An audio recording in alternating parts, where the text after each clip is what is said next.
Faut ouvrir ta caméra. On va lire ça chez toi là-bas.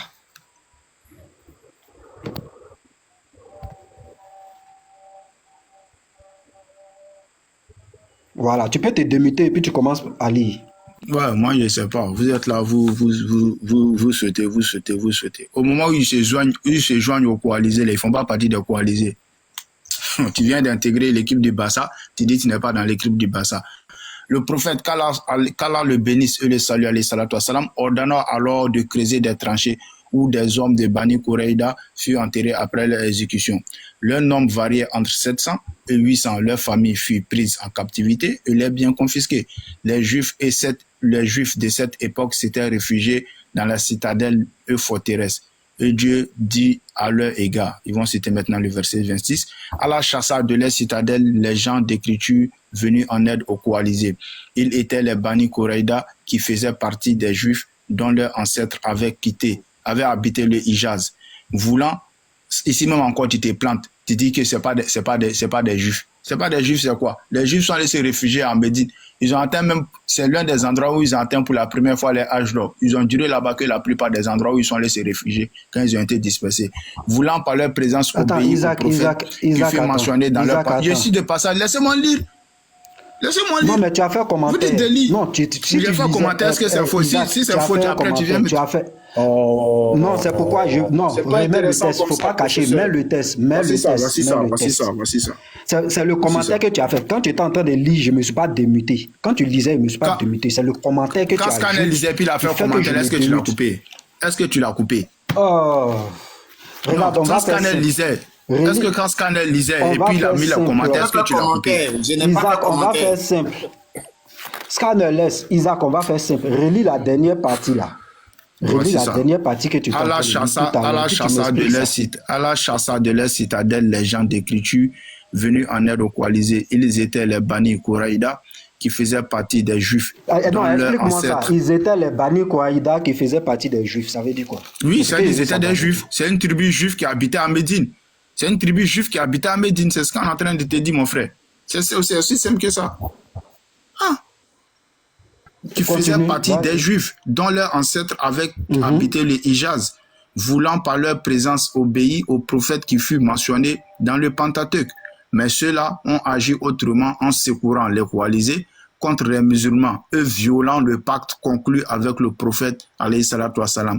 Leur sort fut tel qu'il est cité dans ce verset. Vous en avez tué une partie et vous en avez capturé une autre. Allah vous envoya en possession de leur pays. Voici où l'autre quitte maintenant. Allah vous envoya en possession de leur pays, de leurs maisons et de leurs richesses et de leurs territoires où vous n'aviez jamais abordé. Ces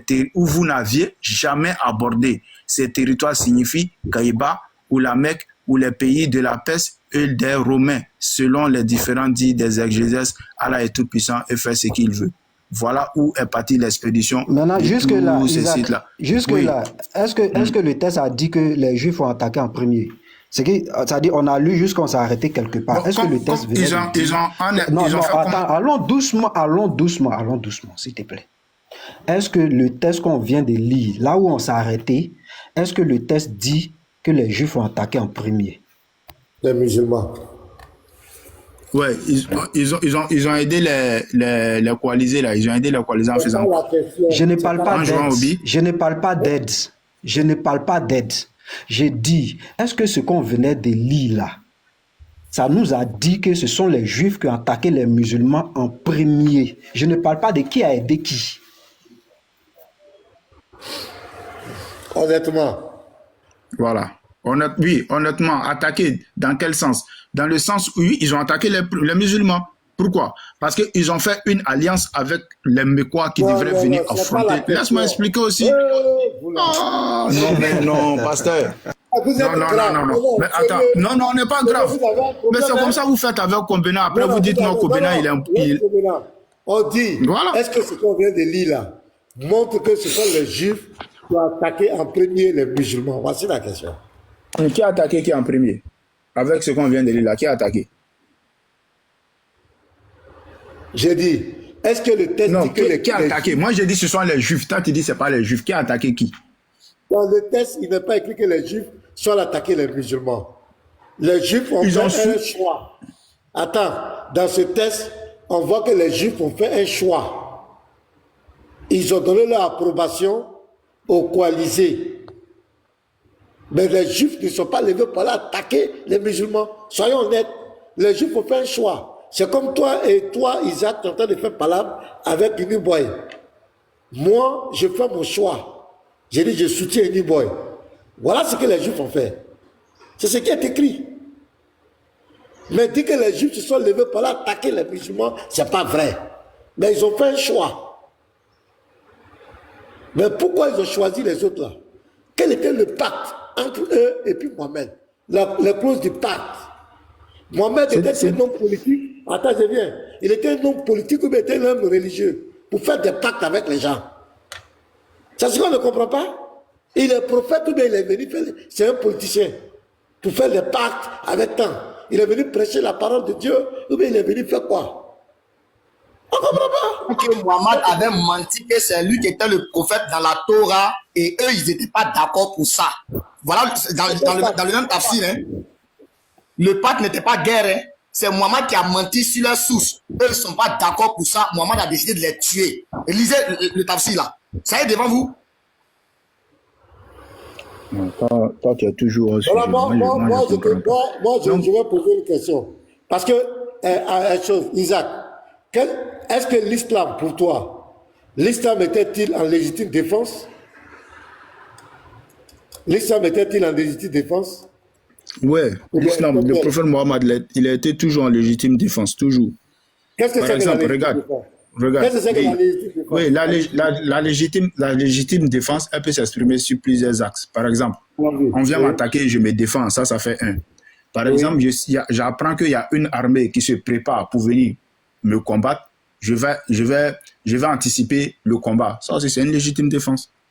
D'accord. Donc, premier point, c'est quand on vient t'attaquer que tu te défends, qu'on appelle la légitime défense. On est d'accord, Isaac? Oui. Ok. Maintenant. Et s'il y a des tribus aussi qui sont menaçantes. Jérusalem, voilà. Là. Jérusalem, là. Quand l'islam allait a fait la conquête de Jérusalem, c'était la légitime défense? Oui, mais Jérusalem n'a pas été conquise au temps du prophète Mohammed alayhi salatu wa salam. Qui a été conquis au temps de qui? De Oumar, c'est Oumar ibn Khattab qui allait à Jérusalem. Oumar n'était pas avec musulman. C'était pas au nom de l'islam. Il était musulman. Non, mais je veux juste qu'on fixe bien les points. C'est la continuité, ça continue. C'est ce que l'élève suit son maître. Un disciple accompli, regarde ce que son maître a fait. Maintenant, j'ai dit, Jérusalem, là, quand ils sont arrivés, les musulmans sont allés, ils ont fait la conquête de Jérusalem. C'était de la légitime défense ou ton micro? Réponds-moi. Voilà, je te réponds calmement. Oui, Jérusalem, tel que Jésus et les enfants d'Israël sont allés chasser les premiers habitants de Jérusalem parce que c'était une terre destinée, une terre sainte, tels sont aussi les arguments des musulmans de Oumar ibn Khattab, le calife, d'aller reconquérir la terre sainte. Mais je te réponds. C'est pas ma question. Réponds. Vous avez trop du coq à l'âne. J'ai dit, quand les musulmans se sont levés pour aller attaquer Jérusalem, c'était de la légitime défense? Réponds à la question.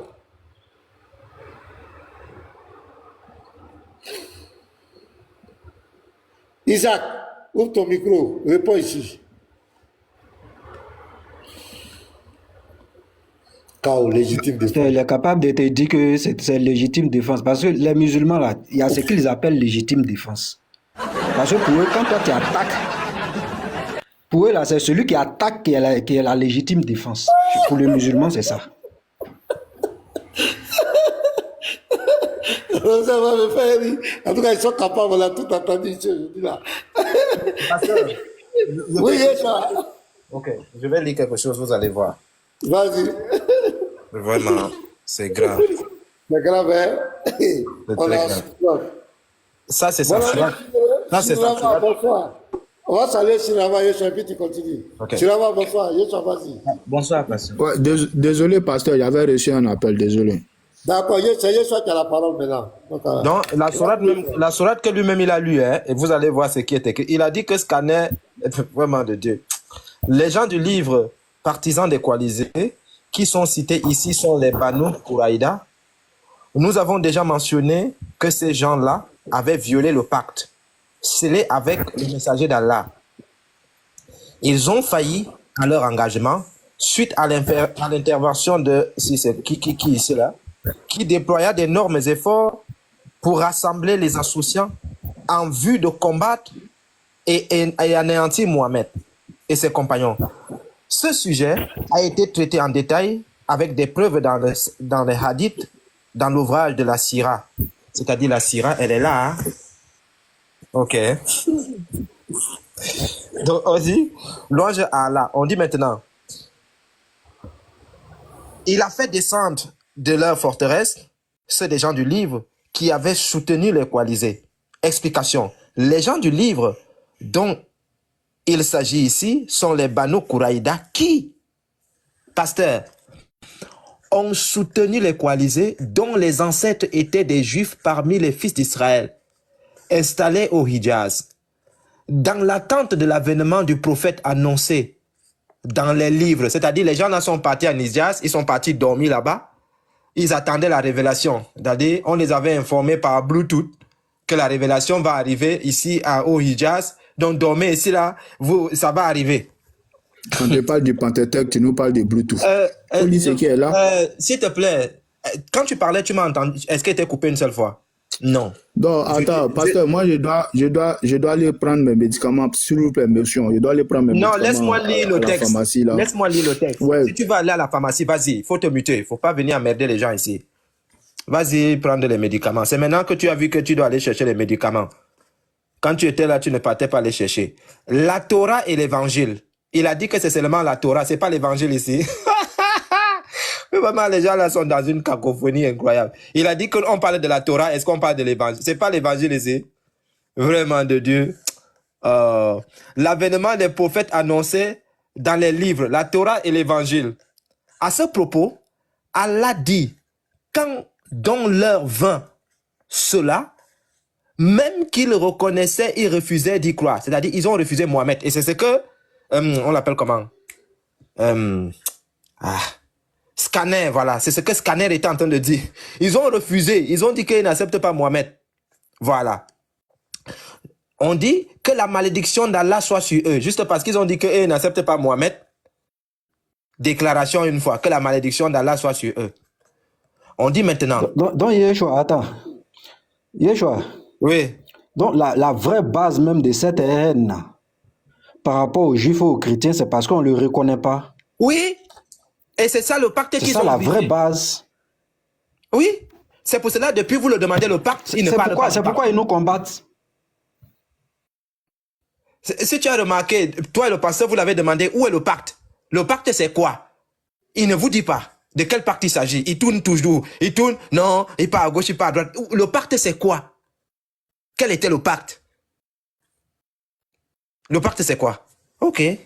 Bon, on dit maintenant, dans leur forteresse, le Très-Haut a dit, il a jeté l'effroi dans leur cœur, il vaut les idolâtres et tout. Regarde ici, professeur. On n'a pas prêté attention. Regarde ici. Tout ce qu'on a lu là, les avis des exégètes, comme toujours, hein, sont partagés. Quant à la signification du passage, une terre que vous n'aviez point foulée. Certains prétendent qu'il s'agit de Keiba, d'autres disent que c'est Keiba. D'autres pensent que c'est la Mecque. La Mecque n'est pas Keiba. Est-ce que c'est la Mecque ou bien c'est Keiba? Alors qu'un troisième groupe croit que cela désigne la Perse et la Byzance. Est-ce que la Perse c'est aussi la Byzance? Est-ce que la Byzance c'est la Perse? Est-ce que la Perse et la Byzance c'est Keiba? Est-ce que c'est Keiba et c'est la Mecque? Cacophonie! Eux-mêmes ils ne savent pas là où ça s'est déroulé. Tout le monde vient dire ça part. Vraiment, les gens, ils vont me tuer. Selon Ibn Jabir, écoutez, alors le plus gros menteur va sortir ici. Selon Ibn Jabir, le menteur, il est possible que toutes ces significations soient voulues. C'est-à-dire, lui coupe court. Il dit que toutes ces significations-ci, ça donne. Maintenant, je vais lire un texte. Et ce sont les menteurs. Je n'ai jamais vu des menteurs comme ça. Attendez, je vais lire un texte. Où est même le truc là? J'ai mis ça où? Sourate 9. Attendez, donnez-moi un instant. Sourate 9, verset 29. Je vais lire ici, pasteur. Vous allez voir. Sourate 9, verset 29. Isaac est parti, hein? Isaac est parti. Sourate 9, verset 29. Qu'il parte. Nous, on va lire pour que les gens écoutent la vérité. S'il veut même, il ne vient plus. C'est pas un problème. Sourate 9, voilà, verset 29. Voilà, nous y sommes. Bien. Ici. Écoutez bien, hein. Écoutez bien le problème. Combattez ceux qui ne croient ni à Allah, ni au jour dernier et qui n'interdisent pas ce que Allah et son messager ont interdit, qui ne pratiquent pas la religion de la vérité parmi ceux à qui le livre a été donné, jusqu'à ce qu'ils versent la capitation de leurs mains alors qu'ils sont petits. Explication du verset. On dit, combattez sans relâche tous ceux qui ne croient pas en Allah et au jour dernier, selon le dogme de l'islam. On doit les combattre. Qui n'interdisent pas ce que Allah et son messager ont interdit, selon la loi de l'islam. Qui ne pratiquent pas la religion de la vérité, selon le rituel de l'islam. Parmi ceux à qui le livre a été donné, juifs et chrétiens, on doit les combattre. Écoutez bien maintenant. Les gens du livre sont directement concernés par ce verset. Nous résumons, car leur dénigrement de la prophétie de Mohammed invalide leur foi en tous les messagers et leurs révélations. Et ils se conforment autant pour moi, c'est-à-dire les juifs et les chrétiens, en cela, en leur passion, leur déviation et aux doctrines de leurs prédécesseurs, pas à une révélation d'Allah. Car s'ils suivaient sincèrement leur révélation, ceci les conduirait à croire en Mohammed. Professeur, on dit que si tu prenais le temps de bien lire ta Bible, tu allais croire en Mohammed. Donc, pasteur, on a la source du problème maintenant. Hein. Voilà, c'est ce que on comprend maintenant pourquoi ils nous détestent tant. On comprend. Parce qu'on rejette leur prophète. Voilà. C'est pourquoi ils nous détestent. C'est ça. On n'a pas accepté Mohamed. Voilà le vrai problème. Voilà. Car, et voici encore le mensonge ici. Car tous les messagers qui l'ont précédé ont annoncé sa venue. Donc on annonce Mohamed. Hein? On annonce Mohamed depuis Genèse jusqu'à Apocalypse. Et puis, moi, je vous ai dit, je vous ai dit ici, un jour, Genèse 1.1 là, ils vont dire c'est leur prophète. Genèse 1.1, ils vont dire ça parle de leur prophète. Je vous ai dit. Car tous les messagers, c'est-à-dire les prophètes, qui l'ont précédé, ont annoncé sa venue. Et ce noble verset, écoutez bien, hein, et ce noble verset est le premier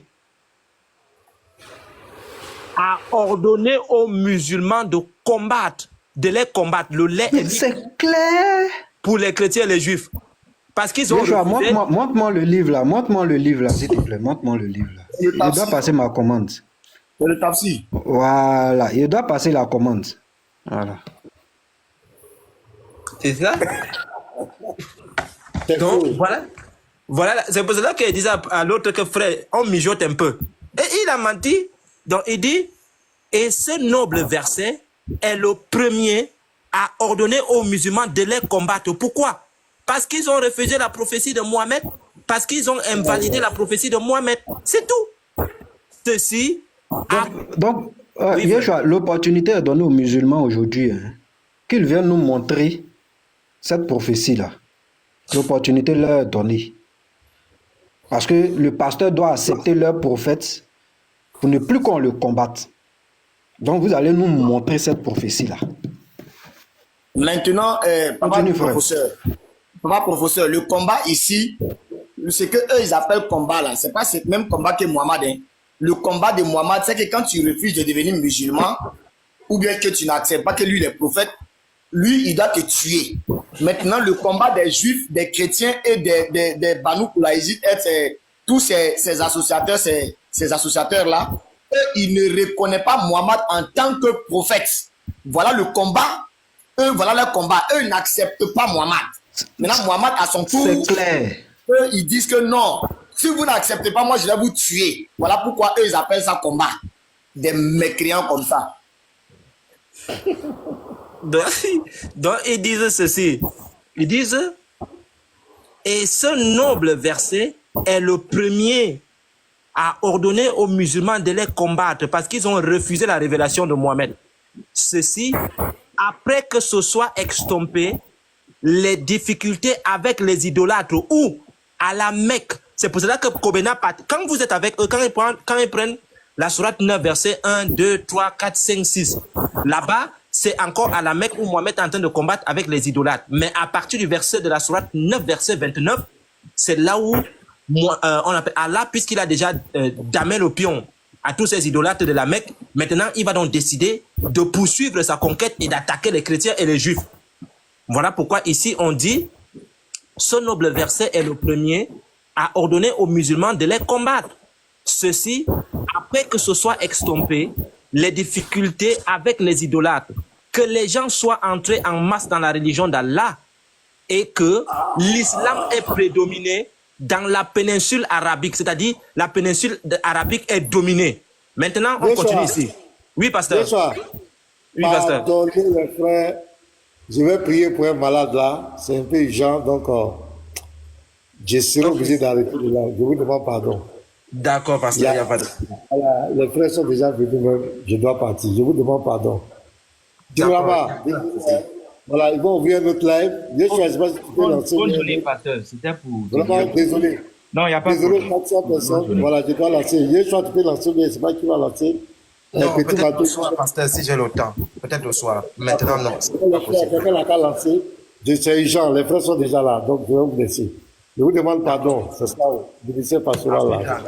Donc, bonne soirée à tous, merci à tous. Professeur, ciao, ciao. Ciao, ciao.